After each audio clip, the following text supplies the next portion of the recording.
ان کا نکاح بھی خود ہی کرایا، اور ایک نکاح ٹوٹ گیا حضرت زینب بنت جحش تھے، تو پھر دوسرا نکاح بھی حضور علیہ الصلوۃ والسلام نے ہی کروایا ان کا، اور ان سے بیٹے تھے حضرت اسامہ رضی اللہ تعالیٰ عنہ، اور حضرت اسامہ ابن زید حضرت حسنین کرام کی ہم عمر تھے، تھوڑا بہت کم زیادہ۔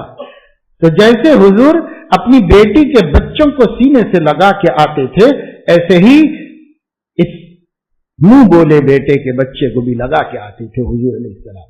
کبھی لوگوں نے دیکھا کہ تینوں آپ کے گود میں بیٹھے ہوئے ہیں، بھی حضور علیہ السلام نماز پڑھ رہے ہیں، سجدے میں حضرت امامہ حضور علیہ السلام کی نواسی وہ اوپر چڑھ کے بیٹھ گئی، رسول اللہ صلی اللہ علیہ وسلم نے ان کے اترنے کے انتظار میں سجدے کو طویل کیا، لمبا کیا۔ یہ بچوں کا حق ہے، اولاد کا حق ہے، نبی نے اپنا سجدہ لمبا کر دیا، اور جب وہ نہیں اترے تو اب کبھی کبھی حضور علیہ السلام نے ایسا کیا کہ ایک ہاتھ سے اتار کے نیچے رکھا، پھر اٹھ کے بیٹھے اور پھر سجدے میں گئے تو پھر وہ چڑھ کے بیٹھ گئے حضور علیہ السلام۔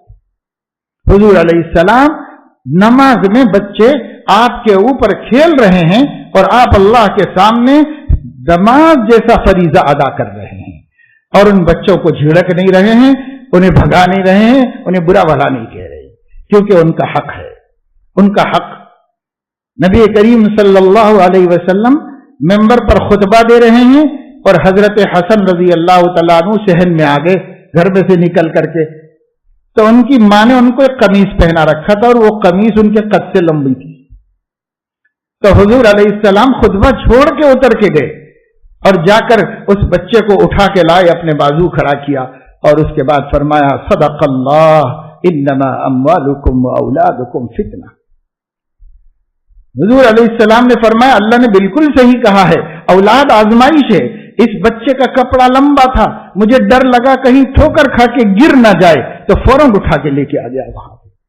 حضور علیہ السلام بچوں کا حق ادا کر رہے ہیں اور خطبہ دے رہے ہیں، اور ہماری شان اتنی اونچی ہے کہ چھڑ چھڑ کر رہے، بچے قریب آنے نہیں، بچوں کو ادھر کرو، بچوں کو ہکا لو، بس یہ ہماری شان ہے۔ کس کی شان نبی کی شان کے مقابلے میں ہو گئی؟ یہ نبی کی شان ہے، محبت کرنا حق بتایا، اولاد کا حق ہے کہ محبت کرو۔ یاد رکھیے میرے دوستو، آپ اگر اپنی اولاد سے محبت نہیں کرو گے تو اولاد محبت کی پیاسی ہے، جہاں ملے گی وہاں سے پہنچ جائے گی۔ ہر کسی انسان کا دل قربان ہونا چاہتا ہے کسی پر، ہر کسی کا دل قربان ہونا چاہتا ہے۔ آپ نہیں ملیں گے، اماں موبائل میں ہے، بچوں کی کوئی پرواہ نہیں۔ اب یہ بچے جب ماں کے محبت سے، اس کی توجہ سے، اس کی عنایت سے، اس کی لوریوں سے، اس کی دعاؤں سے، اس کی نظر کرم سے محروم بڑے ہوئے ہیں، ان بچوں کو اماں سے کیا محبت ہوگی؟ جس کو ماں سے محبت نہیں ملی اس کو ماں سے کیا محبت ہوگی؟ لیکن ہمیں اس کی کوئی پرواہ نہیں ہے، ہمیں اس مسئلے کی کوئی نہ بچوں کو بچیوں کو تربیت ہے، اس کے اوپر عمل درآمد کرنے کے لیے فکر مند۔ اور بڑی بات یہ ہے کہ ایسا کوئی بھی کرے تو کرے، ہم کو تعجب نہیں، لیکن جو اپنے کو دیندار کہتا ہے وہ بھی یہی کرتا ہے تو کاہے کا دیندار ہے؟ وہ کاہے کا دیندار ہے؟ حضور علیہ السلام کی سنتوں پہ عمل نہیں کرنا آپ کو صرف داڑھی کی سنت ہی سمجھ میں آئی، آپ کو صرف پگڑی کی سنت ہی سمجھ میں آئی، سماجی سنتیں نہیں سمجھ میں آئی، ایک دوسرے کے حقوق کی سنتیں نہیں سمجھ میں آئی، یہ سب نبی نے نہیں تو کس نے کیے اور کس نے سکھائے؟ زندگی کے آداب صحابہ کرام کو، صحابہ کرام نے نبی پاک صلی اللہ علیہ وسلم سے سیکھا۔ یہ حقوق ہیں اہل و عیال کے۔ صدیقہ عائشہ رضی اللہ تعالیٰ عنہا کی شہادت ہے، نبی اگر گھر میں جلدی تشریف لاتے عشاء کی نماز پڑھا کر تو دروازے میں زور سے سلام کرتے تھے، اور اگر کبھی کام میں مصروف ہونے کی وجہ سے دیر سے آتے تو جب آپ گھر میں آتے تو آپ کے آنے کا طریقہ حضرت عائشہ بیان کر رہی، فتح الباب رویدن، دروازہ ہلکے سے کھولتے، نرمی سے دروازہ کھولتے تھے۔ کواڑ بند ہوتا ہے اس کو کھولنے میں آواز آتی ہے. آج کل کی طرح بہت شاندار قسم کے تو نہیں تھے اس زمانے میں، تو وہ مٹی میں نیچے لگتی تو آواز آتی ہوتی. فتح الباب رویدا، دروازہ نرمی سے کھولتے تاکہ آواز نہ ہو. پھر اندر آتے اور اپنی جوتیاں نرمی سے اتارتے، پھر کواڑ کو نرمی سے بند کرتے اور اس کے بعد سلام کرتے. ایسی آواز میں کرتے میں سوتی ہوتی تو سن نہیں پاتی اور جاگتی ہوتی تو جواب دیتی. یہ کس کا اکرام ہو رہا ہے؟ یہ کس کا احترام کر رہا ہے؟ اور کون کر رہا ہے جو کل کائنات کی عظمتوں اور احتراموں کا حقدار ہے؟ وہ اپنی بیوی کا احترام کر رہا ہے اور ان کے حقوق ادا کر رہا ہے. نیند خراب نہ ہونے پائے. دن بھر اپنے کام کرنے والی بیچاری اب سوئی ہوگی، آنکھ لگ گئی ہو گئی. ہم بیل کی طرح گھر میں داخل ہو تو بیوی گھبرا جائے گی، اٹھ جائے گی، کیا ہوا، کھڑ پڑ کر دیا سب کو. اچھا وہ میاں صاحب آئے کریں گے. یہ ہمارے اخلاق ہیں اور وہ ہمارے نبی کے اخلاق ہیں. نسبت خاک رابع عالم پاک، ہم لوگوں کو نبی سے کیا نسبت حاصل ہوئی ہے، کیا سیکھنا چاہا ہے اپنے نبی پاک صلی اللہ علیہ وسلم سے. سچی بات یہ ہے دوستو، اگر ہمارے اخلاق نبی کے اخلاق کے سانچے میں ڈھل جائیں، اس وقت پوری دنیا مصیبت کی آگ میں جل رہی ہے. جیسے وہ پتنگے آگ میں آ کے گر گر کے ہلاک ہوتے ہیں، اگر ہم لوگ نبی کے اخلاق کا نور لے کر چلیں پھریں تو یہ دنیا جنت میں داخل ہوتی چلی جائے گی. جوق در جوق اسلام میں آئیں گے لوگ. یدخلون فی دین اللہ افواجا. سب تھک گئے ہیں اپنے کلچروں سے، اپنی تہذیبوں سے، اپنے طریقوں سے، اپنے قانونوں سے، اپنے مذہبوں سے. سب تھک گئے ہیں، سب بیزار ہو چکے ہیں. لیکن ان کو ایسا لگ رہا ہے کہ وہ جو ہمارا حال ہے وہ بھی مسلمانوں کا بھی وہی حال ہے، تو اس میں بھی جا کے کیا فائدہ ہے. لیکن اگر مسلمان نبی کے خلق کریم پر آ جائے تو پھر یہ دنیا جو تھک گئی ہے، بیزار ہو گئی ہے، اس کے لیے سوائے اسلام کی اور کوئی پناہ کی جگہ. وہ سیدھے اسلام میں آئیں گے، سیدھے اسلام میں آئیں گے. لیکن ہم اخلاق دین اس کو نہیں مانا.